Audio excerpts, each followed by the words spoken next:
All right, good morning, everyone. Last day of 2023, and we are here with Sunday Summaries. All right, missed being on video yesterday, couldn't be helped. All right, so a lot of rivalry games last night, and yeah, let's start with perhaps one of the biggest ones, the Columbus River Dragons, the Carolina Thunderbirds, meeting for the second of a three in a week. And yeah, so we had a Columbus win. Um, so after it seems like in the whole series, Carolina had the momentum for a while. It seems like Columbus has gotten some of it back. Do have to mention, and somebody pointed out to me, yes, Carolina has been extremely shorthanded the last couple of games due to combination of injury and sickness. Um, so yeah, they started with a total roster of 15, counting the two goaltenders, and then early in the game, uh, Dawson Baker got hurt and did not return. So Carolina started things off with Jan Salak scoring again. Jan's been one of the most dominant players over the last uh, 3, 4 weeks in the league. Um, so he puts Carolina in the lead, but Columbus ties it before the end of the period. It's Josh Pietrantonio. Go to the second, and Jacob Schnapp gets himself a goal. And then Kyle Moore scoring on the power play. So it's 2-2 at the end of two. And oh, yeah, I also have to mention uh, good on you, Carolina fans. Packed house. I believe that's the third sellout this year for the Thunderbirds, if I'm not mistaken. Uh, Third or fourth. So, anyway, third period, Austin Doe, he ends up putting the River Dragons up. Kyle Moore adds an insurance goal at 5:35. Late in the game, the Thunderbirds would pull Cavalier, and Clay Keeley would score on the power play with an extra attacker, 6-on-4 situation. They made it 4-3, but time ran out, and Columbus escapes with the win. They improved to 15-2-2. Carolina is now 16-5. That's a darn good record for a second place team. Uh, so yeah, Brennan Colgan stops 30 of 33. Cavalier, a rare loss.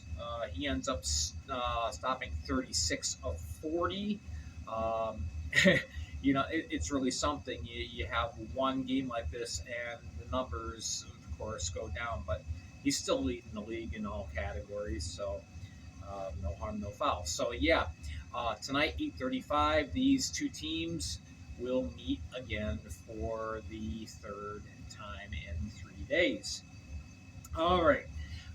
Then we go to Danbury, the Binghamton Black Bears and Danbury Hat Tricks facing off with each other. Danbury did not have Billy McCreary behind the bench, nor is he going to be behind the bench tonight. He is out sick.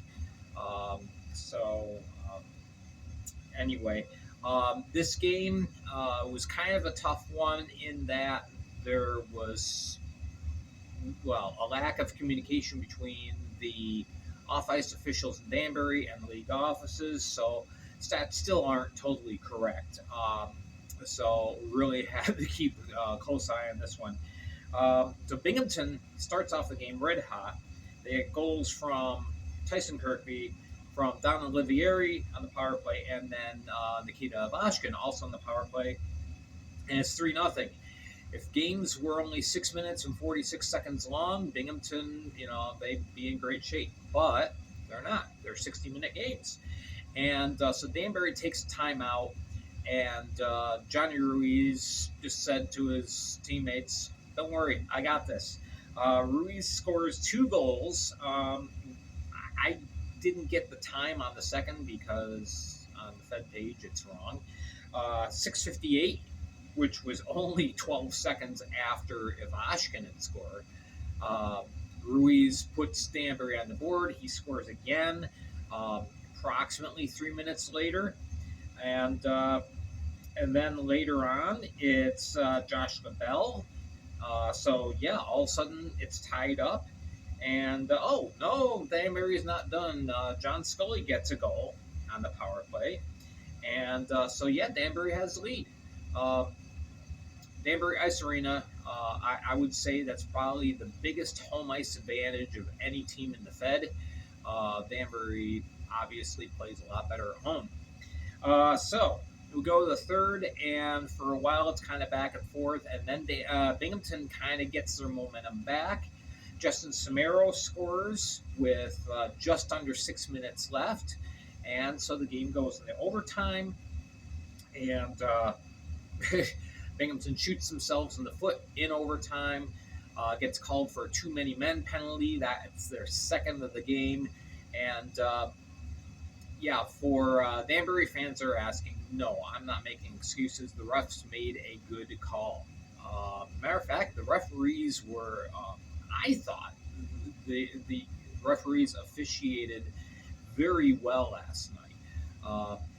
Yeah, so no excuses for me. Um, Too many men on the ice is too many men on the ice. And so, yeah, Danbury ends up on the power play, which usually is not their strong suit, but this time, Stoychevsky scores, and it's a win for the Hat Tricks. So they improve to 11, 10, and 2, and Binghamton now 17, 2, and 4. Uh, for the game, Sam Levecchi in goal for the Black Bears, stops 30 of 35. Liam Murray with the start, not McCollum, but Liam Murray started for the Hat Tricks, and after a shaky start, he settled in, stopped 43 of 47, and gets the win. Good crowd, near capacity crowd in Danbury last night. So yeah, there were good crowds everywhere in all the games. So yeah, these two teams take on each other again at 5 o'clock. This time in Binghamton. All right, our next game, Motor City and Port Huron. They're playing 3 this weekend. First 2 games in Port Huron tonight, or rather this afternoon. They'll be in Motor City after a quick turnaround. So after Port Huron won yesterday, this time Motor City returns the favor. Things start off good for the Prowlers. Liam Freeborn scores. 7:54. Adam Kuhn, who just got signed by the Rockers, he ties things up. But Freeborn scores again, this time on the power play. And to end up the period, Roman Gaudet scores. So it's 2-2 at the end of 1. Port Huron was controlling the majority of the offensive flow for the first period, though. In the second, Mitch Jones, 19 seconds in, he puts the Prowlers back up. And then it's time for the TJs. Delaney scores late in the midway through the second. So again, it's tied up. And then in the third period, it's TJ Sneath on the power play at 8:50. And then TJ Delaney adds his second of the night at 15:01. And that's it. 5-3 Motor City. Ricardo Gonzalez, Rico Suave, he gets the win for the Rockers. Ian Wallace stopped 27 out of 32 shots in just over 57 minutes played. The Prowlers did pull Wallace for the extra attacker, and it was just no go. Gonzalez saves 33. Carta 1400 on hand to take this game in. Motor City improves to 12-5-4, and Port Huron now 8-9-3. They're kind of staying right on the bubble. So yeah, this game ended at just before 10 o'clock, and 2 o'clock today they go again. This time in Fraser. All right, next game, Baton Rouge. They were hoping to salvage a split in Mississippi this weekend, and they got it. Um, it was kind of in and out with goalies from Mississippi. I'm not sure what the situation was. Honestly, I was not able to tune into this particular game. Just went off the stats, but yeah, I saw that both Blake Wayrick and Brad Deloisio were kind of interchanging. I'm not sure what happened there. Uh, William Lavalier starts for the Zydeco.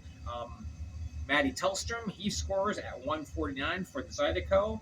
Um, and so then, Wayrick, who had started the game, he goes out. In comes Deloisio. So he plays for a while. And then he goes back out. Wayrick comes back in.